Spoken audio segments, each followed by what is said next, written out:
Hey guys, welcome back to another video. So, that gets me every time. Yeah, there's a new death animation for players. Also, it never fails. My music plays whenever I start a video. Okay, so that's pretty cool. Well, one of them exploded over here. Let me clear objects so they don't try to kill me anymore. But at the same time, let's spawn a creeper. And you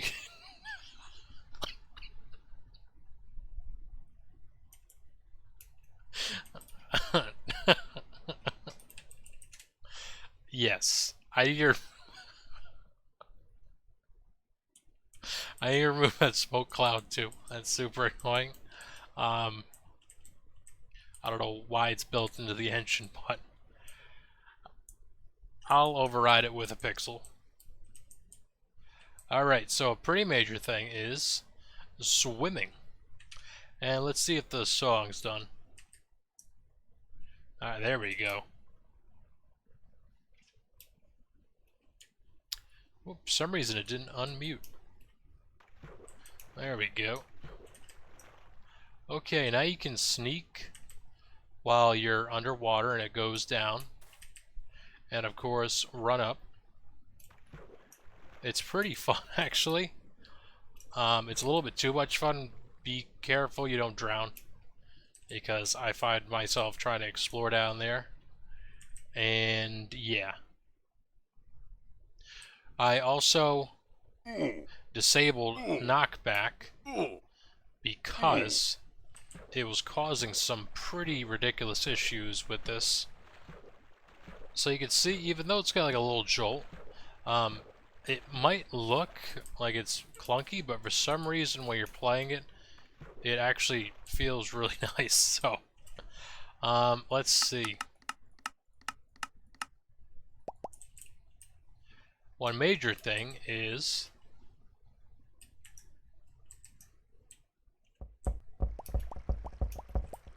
you could fit into 1x1 slots.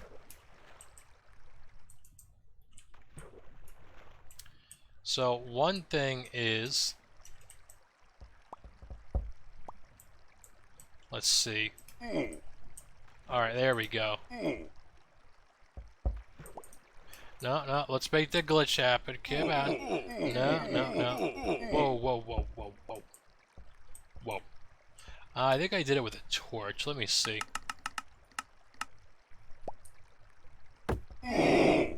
There we go. Okay. So, for some reason that happens. Don't place a torch or anything like a sign if you're swimming, because that'll happen. Yeah, I need to fix that. That is, I have no idea why that happens. But as soon as I fix it, I'll be sure to tell you guys. Let's see. I wanted to make it so your character angles when you're swimming, but unfortunately you can't set rotation on a player for some reason. What I would have to do is attach an entity that looks like the player to the player's model, or to the player itself, and then I would have to rotate it, and while they're swimming I'd have to make them invisible, essentially. It's too much. It's a pain in the butt. So this is like this for now. But if they ever implement the set rotation for players, then I'll be sure to use it. Also, one thing is, unfortunately, Lookfly is pretty much built into the client as a setting. I can't make it go where you're looking, because, yeah, that's a player setting. That's in your Mind-Test.that configuration file. I can't do anything about that. So, for now, just enjoy making some cool swimming mazes, essentially, because I was having way too much fun with this. Let's see. It's just kind of like surreal to be able to do this in Mind Test. Let's see if I can do this without getting murdered. Oh. Oh. Okay, I think I found the glitch.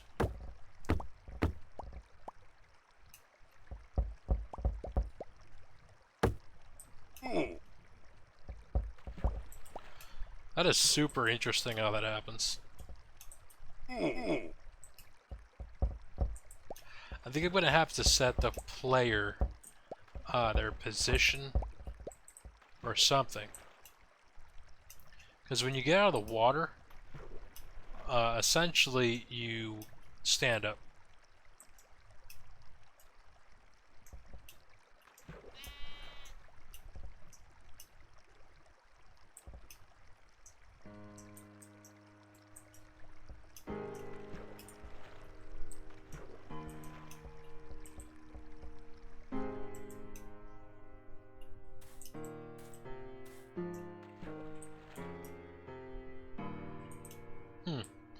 Yeah, it seems to work pretty well besides that one glitch where you keep clipping. What I'm going to have to do is make it check if there's a space available above you before it tries to stand you up. And that could possibly create a new glitch where you can crawl crawl through stuff, essentially. I know that glitch exists in Minecraft. You're gonna have to excuse me here. I'm like exhausted from rewriting player API, but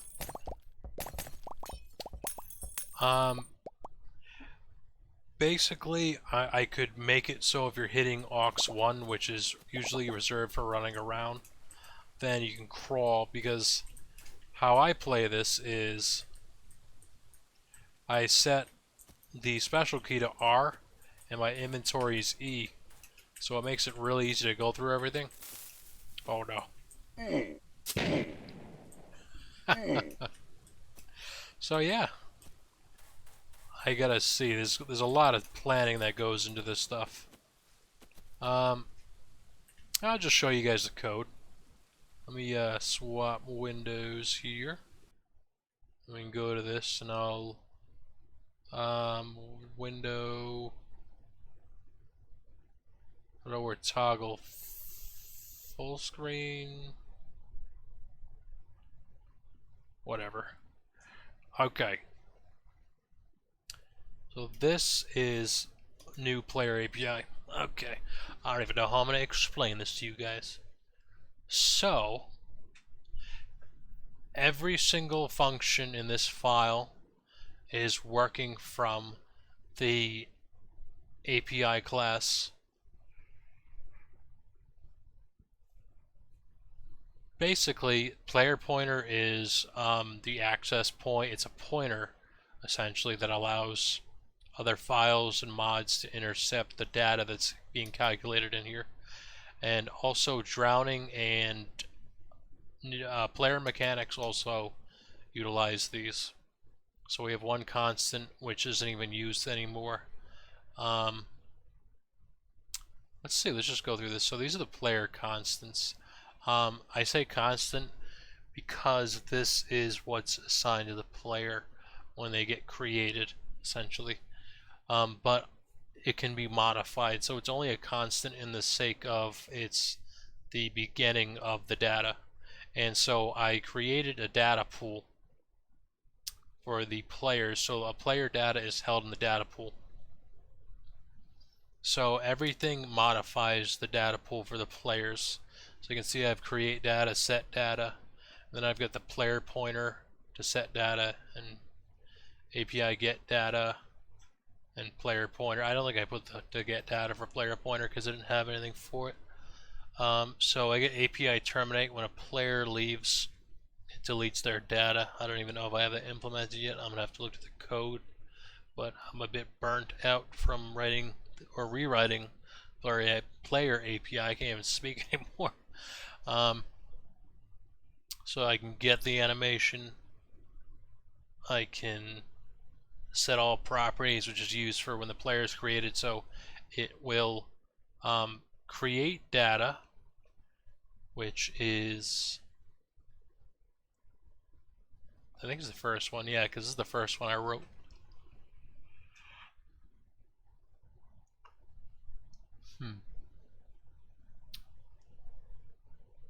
Okay, so this is not used. I don't know why this is still in here.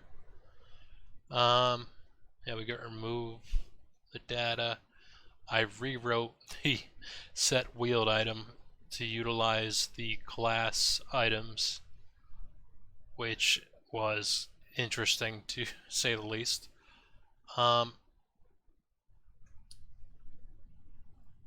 don't even know if I have this implemented into this because I rewrote the loop. Let me see something. Do animation. Oh, I forgot to do it. Okay. So this should work now. Let's see. Watch it throw an error. I bet it's going to throw one. Oof. Attempt to index field item. 175. API.item.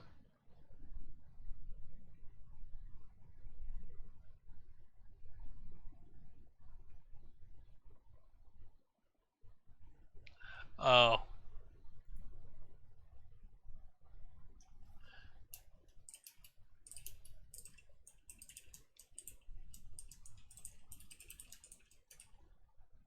Whoopsies. Well, might as well do that on this video because why not? 154.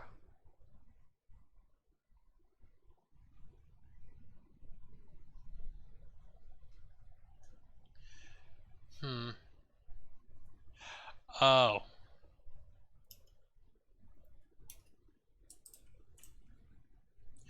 Door. See, programming's like,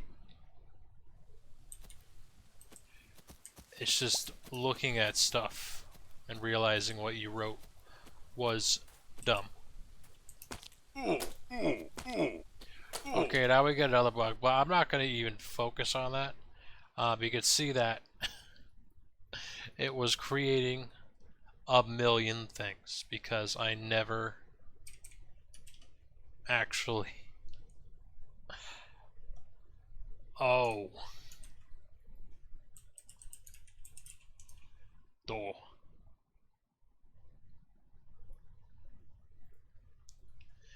It was creating a new wheeled item every loop.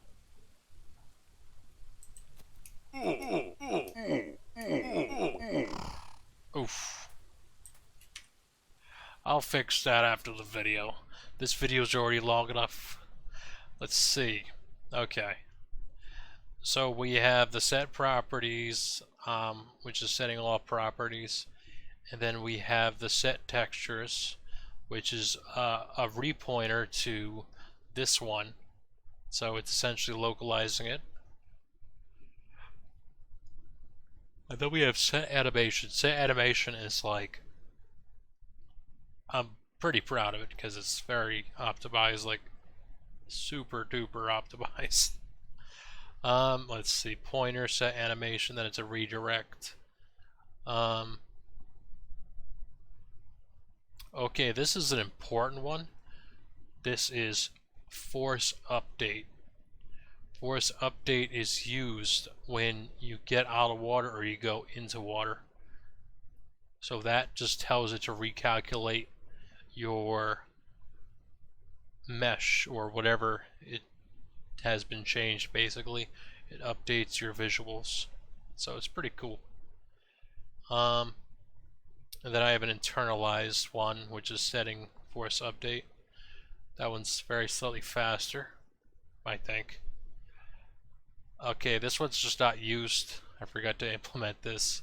This hide your name tag when you're sneaking.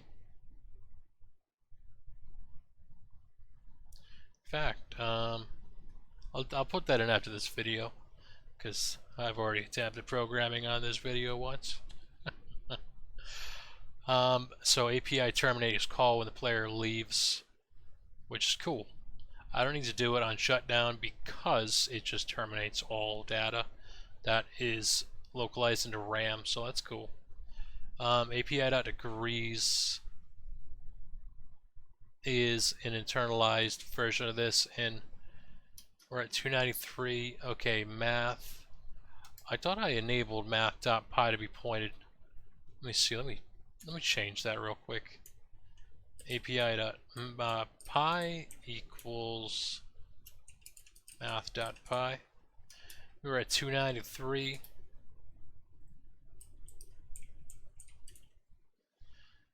Cool. And that's for look pitch. Let's see if I broke anything. Because math.py is a constant, I don't need to constantly point to it. Okay, I made it actually slightly faster, that's cool.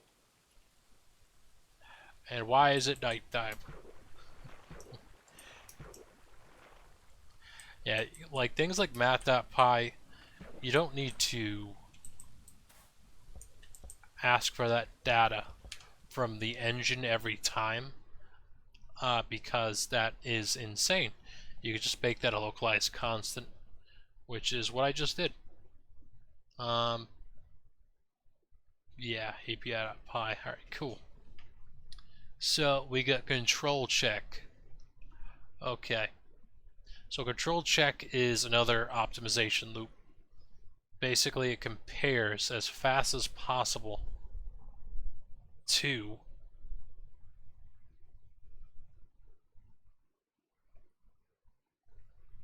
the old control scheme, which is held in the player pool. So it really just makes it much faster to do it like that because it's super duper quick. Like, it's crazy fast. I'm pretty sure you could have like 200 players on a server and this wouldn't even lag. The mobs definitely will, though. I gotta fix those because those things are using so much data. They're creating so many locals that it just doesn't make any sense to do that. Ideally, what I want to do is I want to make mobs essentially work from one data pool. I'm going to try to create a class for them to utilize, and every single one of them will loop through the same data to calculate things. Essentially what I'm doing here, that's why everything's called like API to old controls. What's happening is even on the next loop, if this is on one player, it goes to the next, it reassigns this data value to whatever is now being activated. So API.oldControls gets reused. We're at 349, so that's why there's all these nil functions here, or nil assignments here, to create the namespace and memory for everything to utilize.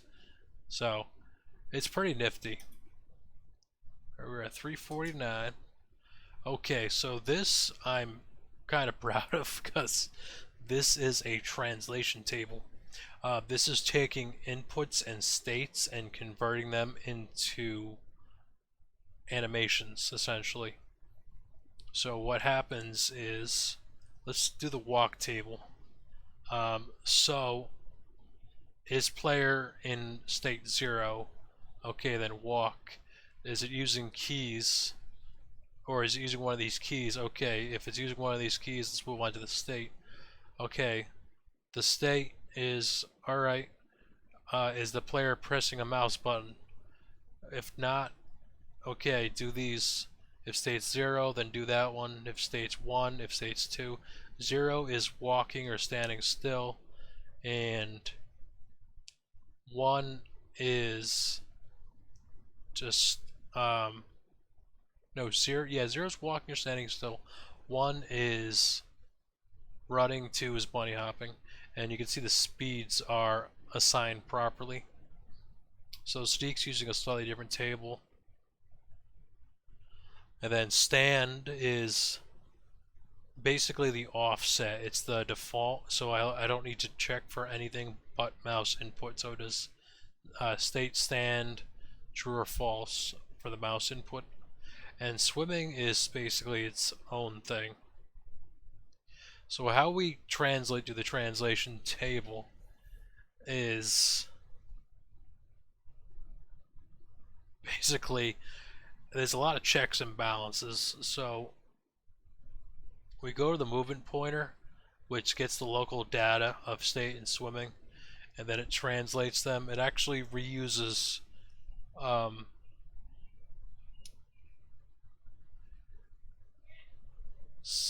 let's see, okay. I had to read that for a second. I'm like super exhausted. So API swimming is already declared, so it will do the declaration again if the player has a state, which the player always has a state, and they always have a swimming variable localized in player mechanics, so that's always going to be assigned, so that's reassigned, and then this value is essentially terminated into this value, so it becomes a sub value of it, so it works pretty well. And then we just have API mouse equals if you're pressing the left or the right mouse button. Let's see. Then we go through swimming, and you see all these translations. We're checking for keys, and then we get the translation, and then we have a fallback, checking for keys. Then we have a fallback. Then we were checking for keys, and we have a fallback. And then, if you're not swimming, if everything else is not checked or it's not true, what we can do is at the end of this, basically just check your mouse button, and then if you're standing there, change it if you're mining or whatever. And so here is the animation loop. And the reason I don't use global step anymore is because it's easier to control all this data flow by creating an API function. And so yeah. Okay, so here we go. Create data, and then once the data is created, set all the properties. And then we have the respawn player. Then we have the localized force update, which will stop the death animation from happening. Because either that, if that's not set, basically you respawn and you're still dead. It's kind of funny. Then you start moving around, your animation goes back to normal. So there's something kind of hilarious I figured out. You can localize eye pairs, and you can localize get connected. So that makes it slightly faster. And so it just dumps the localization into the localized player variable, which gets localized into every function. So that's a super localization into another localization. So everything is like ridiculously localized. And then we get the horrible wheeled item code. Oh, that's actually not that bad. It should be using internal variables, not locals. But I'll fix that eventually. So yeah, that's player API. I'm not even going to attempt to explain player mechanics because, oh boy, there's a lot of data here. And eating needs to be fixed because eating is still using metadata. And yeah, it shouldn't crash because it still does meta, but it won't give you any food value basically. I don't know, let's see, let me try it.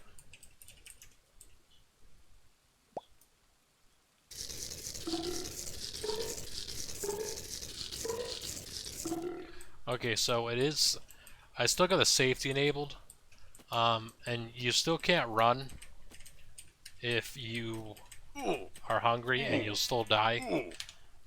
Even though I rewrote hunger. Let's see.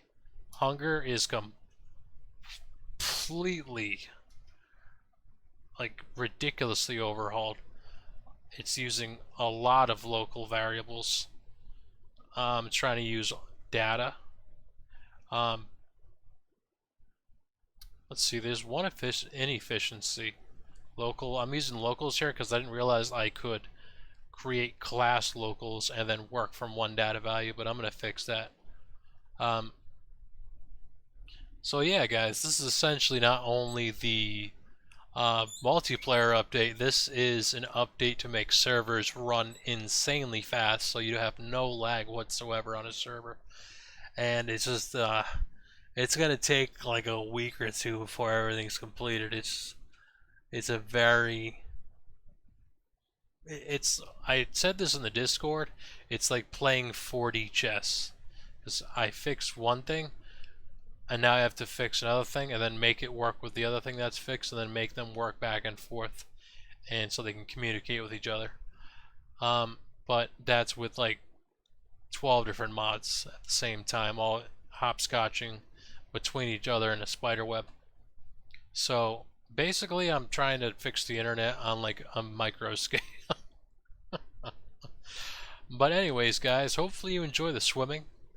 If you made it this far in the video, congratulations.